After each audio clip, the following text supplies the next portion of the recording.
दायित्वों का बोध भी। तभी तो उनका संकल्प है विकसित भारत के रूप में सुजलाम सुफलाम मलयज शीतलाम शस्य श्यामलाम मातरम ऐसा भारत देश बनाना। ऐसे युग प्रवर्तक दूरदर्शी नेतृत्व को नमन करते हुए आइए आप सबके करतल ध्वनि के साथ माननीय प्रधानमंत्री महोदय से विनम्र अनुरोध करें इस अवसर पर उनके प्रेरक संबोधन के लिए। माननीय प्रधानमंत्री महोदय।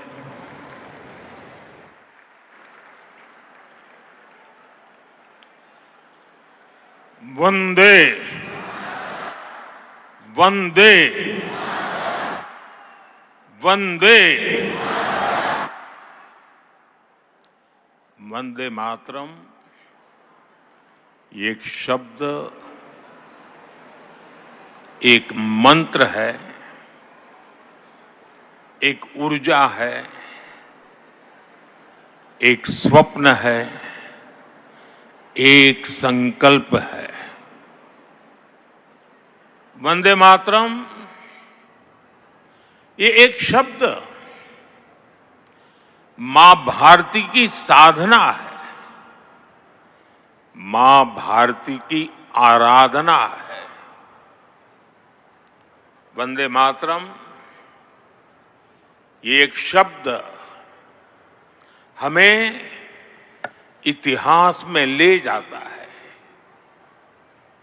यह हमारे आत्मविश्वास को, हमारे वर्तमान को आत्मविश्वास से भर देता है और हमारे भविष्य को ये नया हौसला देता है कि ऐसा कोई संकल्प नहीं, ऐसा कोई संकल्प नहीं जिसकी सिद्धि न हो सके, ऐसा कोई लक्ष्य नहीं जो हम भारतवासी पा न सके।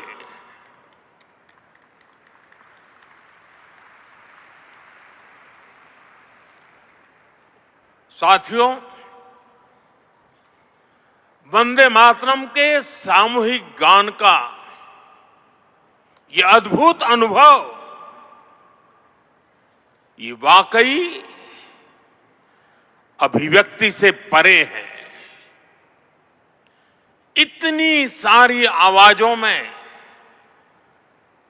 एक लय, एक स्वर, एक भाव, एक जैसा रोमांच, एक जैसा प्रवाह, ऐसा तारतम्य, ऐसी तरंग, इस ऊर्जा ने हृदय को स्पंदित कर दिया है।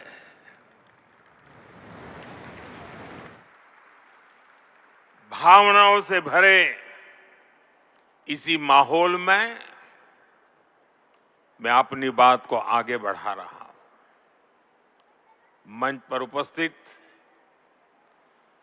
कैबिनेट के मेरे सहयोगी गजेंद्र सिंह शेखावत,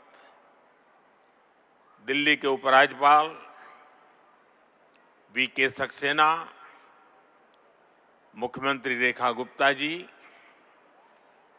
अन्य सभी महानुभाव, भाई और बहनों, आज हमारे साथ देश के सभी कोने से लाखों लोग जुड़े हुए हैं। मैं उनको भी मेरी तरफ से वंदे मातरम से शुभकामनाएं देता हूं। आज 7 नवंबर का दिन बहुत ऐतिहासिक है। आज हम वंदे मातरम के 150वें वर्ष का महाउत्सव मना रहे हैं। ये पुण्य अवसर हमें नई प्रेरणा देगा, कोटि कोटि देशवासियों को नई ऊर्जा से भर देगा। इस दिन को इतिहास की तारीख में अंकित करने के लिए आज वंदे मातरम पर एक विशेष कॉइन और डाक टिकट भी जारी किए गए हैं। मैं देश के लक्षावधि महापुरुषों को, मां भारती के संतानों को वंदे मातरम इस मंत्र के लिए जीवन खपाने के लिए आज श्रद्धापूर्वक नमन करता हूं और देशवासियों को इस अवसर पर बहुत बहुत बधाई देता हूं। मैं सभी देशवासियों को वंदे मातरम के 150 वर्ष पूरे होने पर बहुत बहुत शुभकामनाएं भी देता हूं।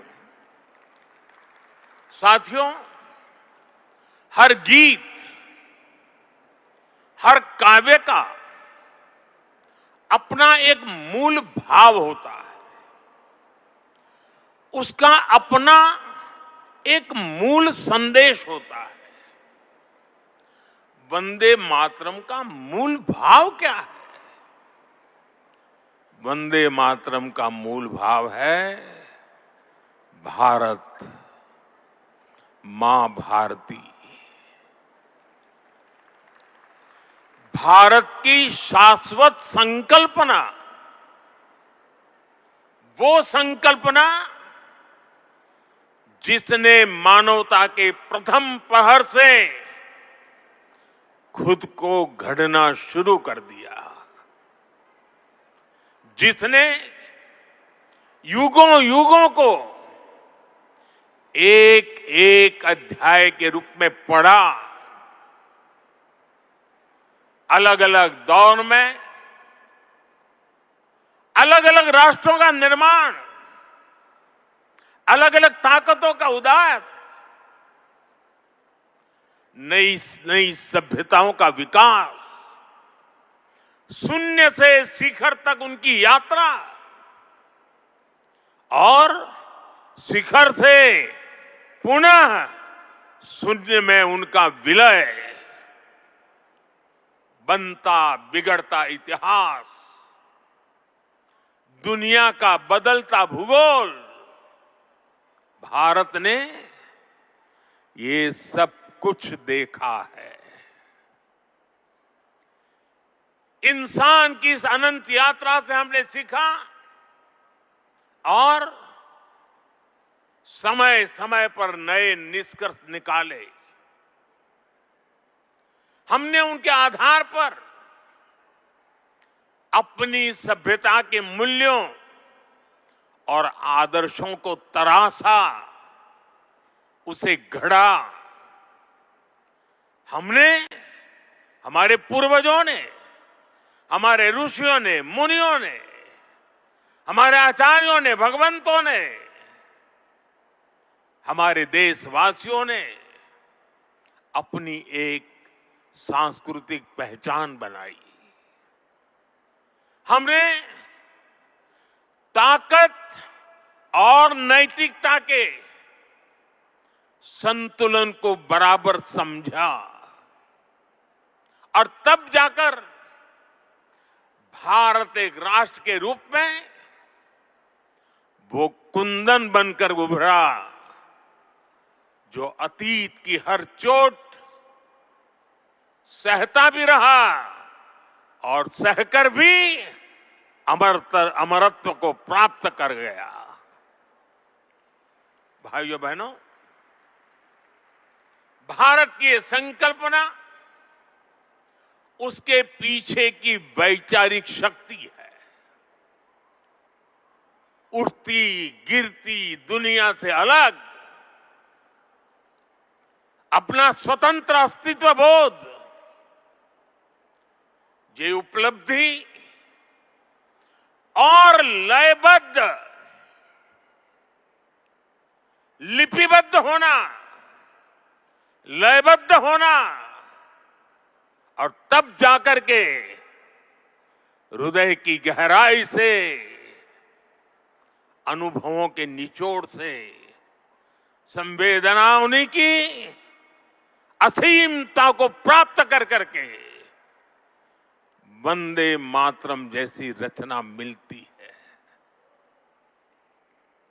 और इसलिए गुलामी के उस कालखंड में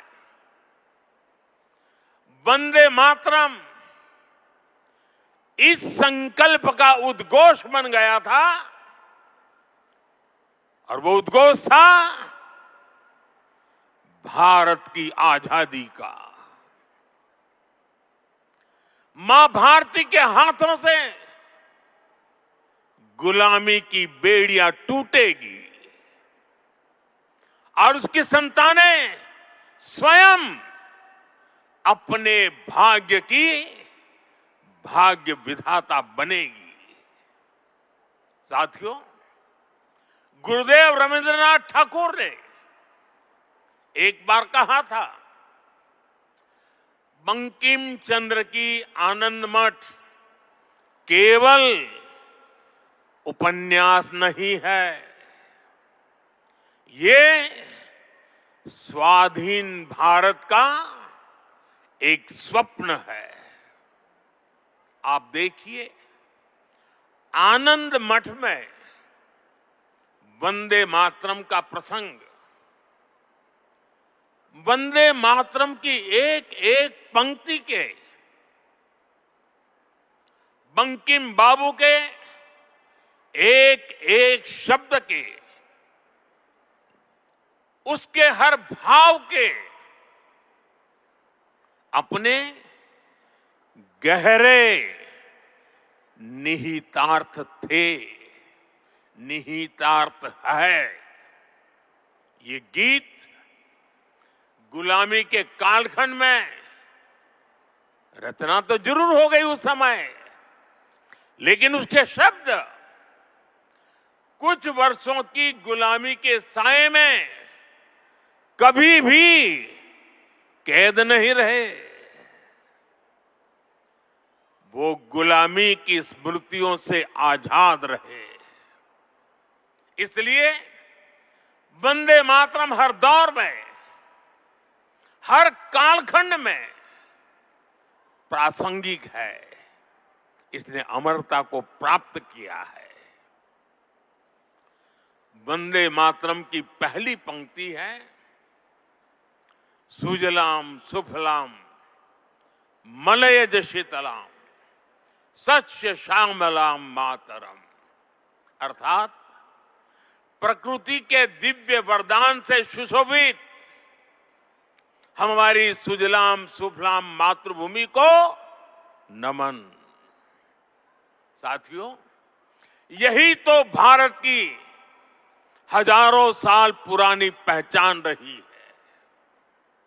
यहां की नदियां, यहां के पहाड़, यहां के वन वृक्ष और यहां की उपजाऊ मिट्टी, ये धरती हमेशा सोना उगलने की ताकत रखती है। सदियों तक दुनिया भारत की समृद्धि की कहानियां सुनती रही थी।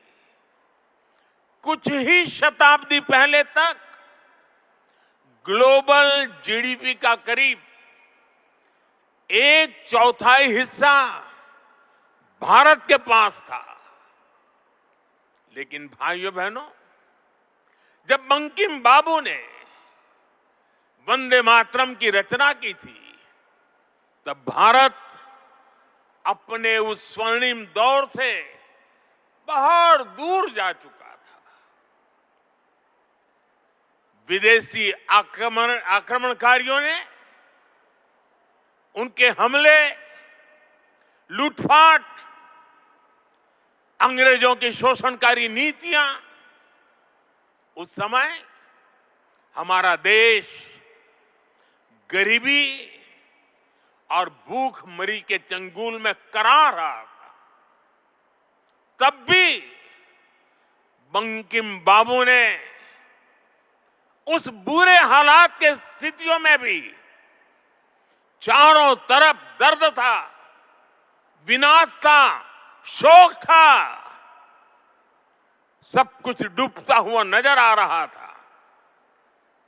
ऐसे समय बंकिम बाबू ने समृद्ध भारत का आह्वान किया, क्योंकि उन्हें विश्वास था कि मुश्किलें कितनी भी क्यों न हो, भारत अपने स्वर्णिम दौर को पुनर्जीवित कर सकता है। और इसलिए उन्होंने आह्वान किया, वंदे मातरम। साथियों, गुलामी के उस कालखंड में भारत को नीचा और पिछड़ा बताकर जिस तरह अंग्रेज अपनी हुकूमत को जस्टिफाई करते थे, इस प्रथम पंक्ति ने उस दुष्प्रचार को पूरी तरह से ध्वस्त करने का काम किया। इसलिए वंदे मातरम केवल आजादी का गान ही नहीं बना, बल्कि आजाद भारत कैसा होगा, वंदे मातरम ने वो सुजलाम सुफलाम सपना भी करोड़ों देशवासियों के सामने प्रस्तुत किया। साथियों, आज ये दिन हमें वंदे मातरम की असाधारण यात्रा और उसके प्रभाव को जानने का अवसर भी देता है। जब सन 1875 में बंकिम बाबू ने बंग दर्शन में वंदे मातरम प्रकाशित किया था, तो कुछ लोगों को लगता था कि ये तो केवल एक गीत है, लेकिन देखते ही देखते वंदे मातरम भारत के स्वतंत्रता संग्राम का कोटि कोटि जनों का स्वर बन गया। एक ऐसा स्वर जो हर क्रांतिकारी की जबान पर था, एक ऐसा स्वर जो हर भारतीय की भावनाओं को व्यक्त कर रहा था। आप देखिए, आजादी की लड़ाई का शायद ही ऐसा कोई अध्याय होगा जिससे वंदे मातरम किसी न किसी रूप से जुड़ा नहीं था। 1896 में गुरुदेव रवींद्रनाथ ठाकुर ने कोलकाता अधिवेशन में वंदे मातरम गाया। 1905 में बंगाल का विभाजन हुआ। ये देश को बांटने का अंग्रेजों का एक खतरनाक एक्सपेरिमेंट था, लेकिन वंदे मातरम उन मंसूबों के आगे चट्टान बनकर के खड़ा हो गया। बंगाल के विभाजन के विरोध में सड़कों पर एक ही आवाज थी, वंदे मातरम।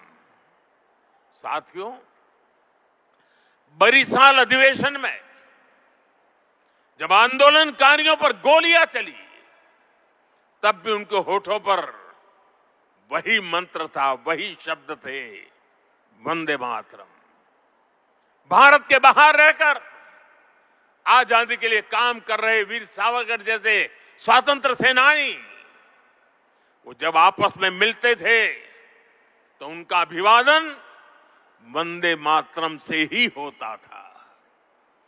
कितने ही क्रांतिकारियों ने फांसी के तख्त पर खड़े होकर भी वंदे मातरम बोला था।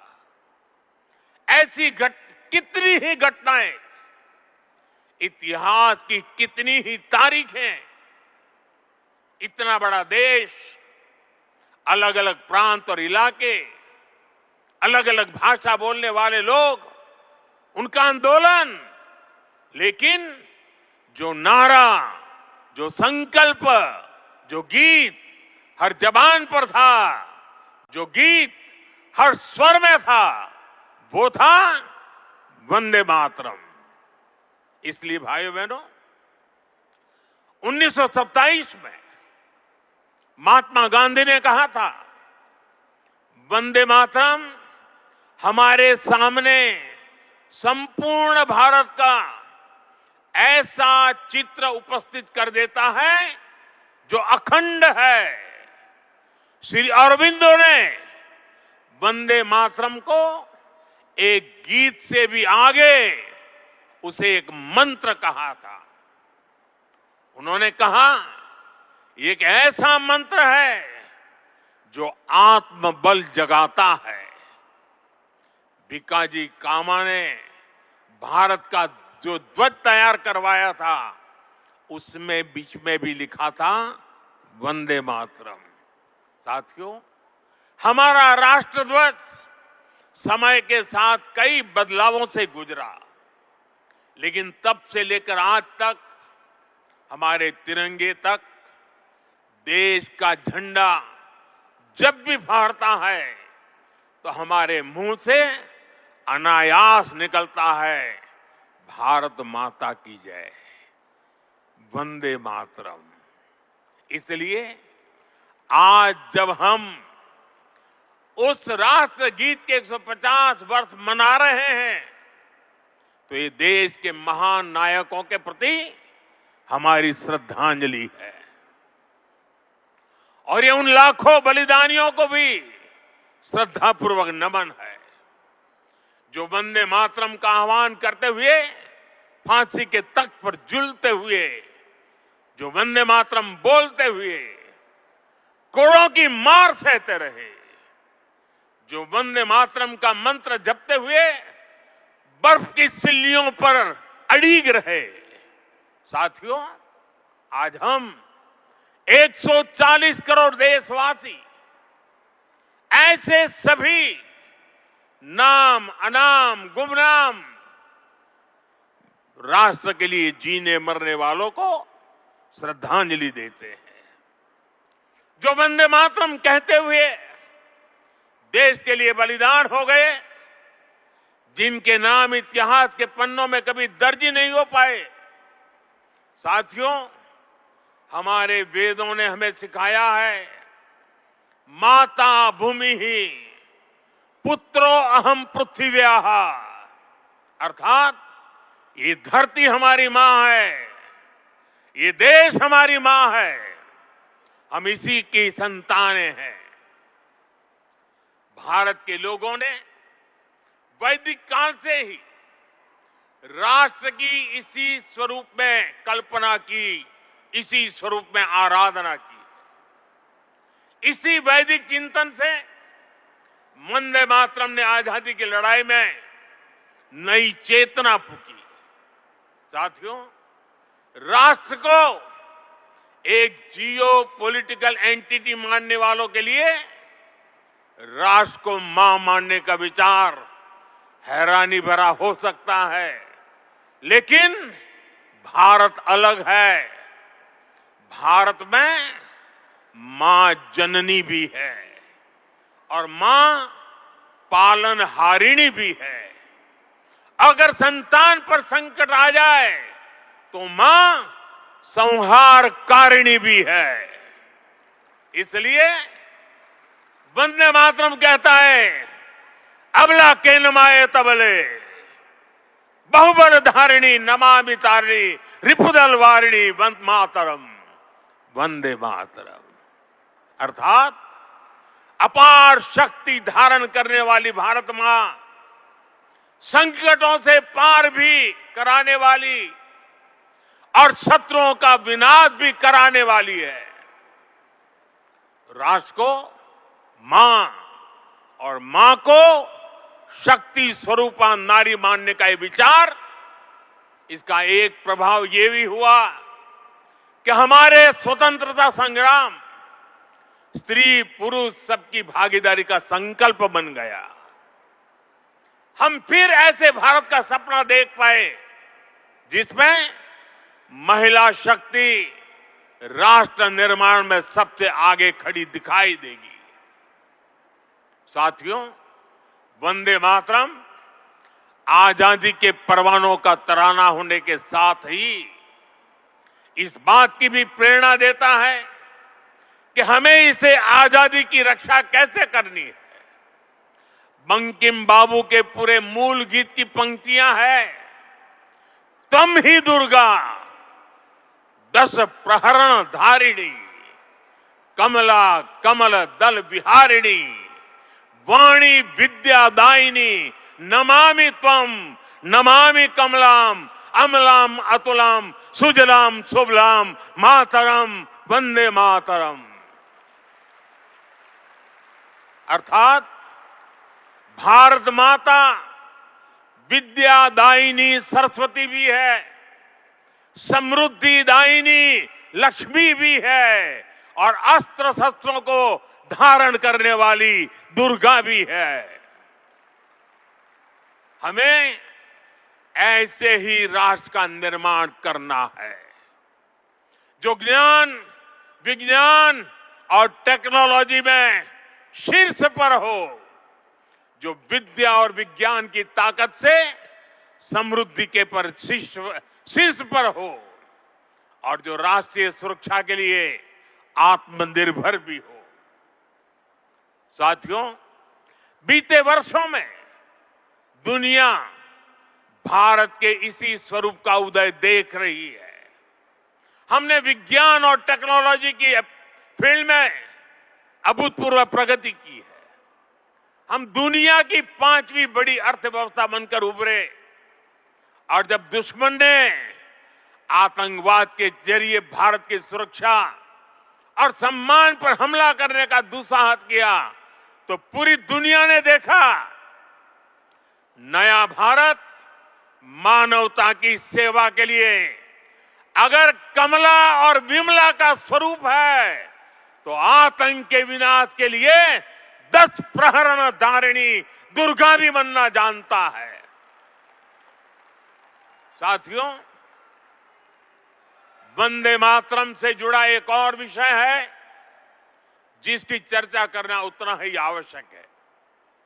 आजादी की लड़ाई में वंदे मातरम की भावना ने पूरे राष्ट्र को प्रकाशित किया था, लेकिन दुर्भाग्य से 1937 में वंदे मातरम के महत्वपूर्ण पदों को उसकी आत्मा के एक हिस्से को अलग कर दिया गया था। वंदे मातरम को तोड़ दिया गया था, उसके टुकड़े किए गए थे। वंदे मातरम के इस विभाजन ने देश के विभाजन के बीज भी बो दिए थे। राष्ट्र निर्माण का ये महामंत्र, इसके साथ ये अन्याय क्यों हुआ, ये आज की पीढ़ी को भी जानना जरूरी है, क्योंकि वही विभाजनकारी सोच देश के लिए आज भी चुनौती बनी हुई है। साथियों, हमें इस सदी को भारत की सदी बनाना है। ये सामर्थ्य भारत में है, ये सामर्थ्य भारत के 140 करोड़ लोगों में है। हमें इसके लिए खुद पर विश्वास करना होगा। इस संकल्प यात्रा में हमें पथ भ्रमित करने वाले भी मिलेंगे, नकारात्मक सोच वाले लोग हमारे मन में शंका संदेह पैदा करने का प्रयास भी करेंगे। तब हमें आनंद मठ का वो प्रसंग याद करना है। आनंद मठ में जब संतान भवानंद वंदे मातरम गाता है तो एक दूसरा पात्र तर्क वितर्क करता है। वह पूछता है कि तुम अकेले क्या कर पाओगे। तब वंदे मातरम से प्रेरणा मिलती है। जिस माता के इतने करोड़ पुत्र पुत्री हो, उसके करोड़ों हाथ हो, वो माता अबला कैसे हो सकती है?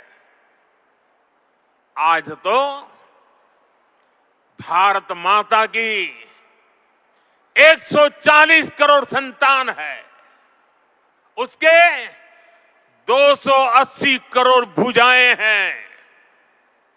इनमें से 60% तो से भी ज्यादा तो नौजवान है।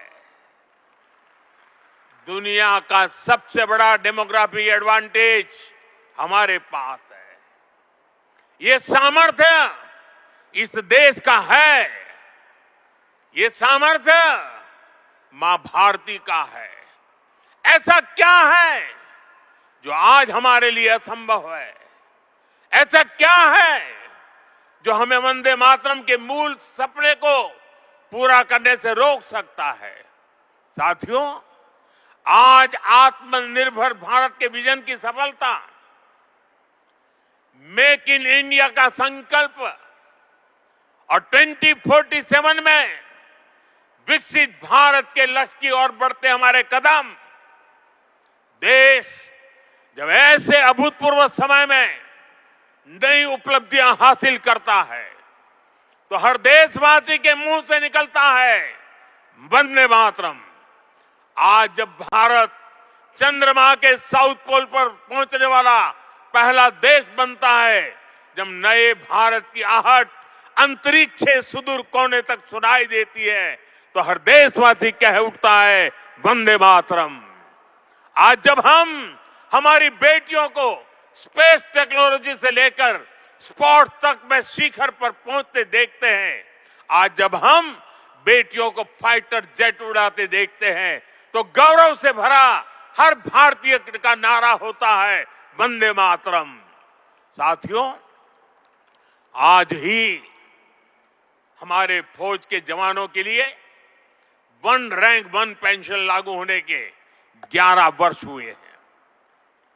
जब हमारी सेनाएं दुश्मन के नापाक इरादों को कुचल देती हैं, जब आतंकवाद, नक्सलवाद, माओवादी आतंक की कमर तोड़ी जाती है, तो हमारे सुरक्षा बल एक ही मंत्र से प्रेरित होते हैं और वो मंत्र है वंदे मातरम।